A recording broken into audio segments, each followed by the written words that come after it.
3 мая в реанимацию Центральной городской больницы в тяжелом состоянии поступил житель деревни Туркменево Баймакского района. Как вспоминает 24-летний Айнур Нигматуллин, в тот злополучный день он спокойно шел по улице, когда к нему неожиданно подъехала машина и из нее вышел пьяный мужчина.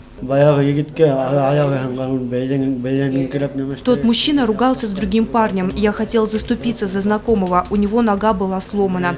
А мужчина достал топор и погнался за мной. Я бы смог убежать, но споткнулся. После первого удара топором в голову я отключился. Больше ничего не помню.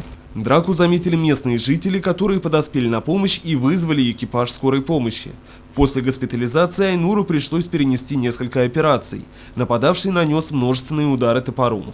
Первоначальные прогнозы врачей были неутешительными. Другой человек возрастом постарше полученных травм мог бы просто не пережить.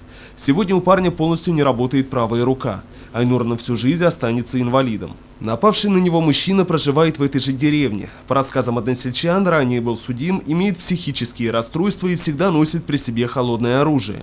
По последним данным, мужчина все еще на свободе. Как пояснили в полиции Баймака, буквально сегодня материалы были переданы в Сибайский межрайонный следственный отдел, который займется расследованием всех обстоятельств этого дела. Ринат Музафаров, Радмир Сингулов, Любовь Карпова, телекомпания СТВ.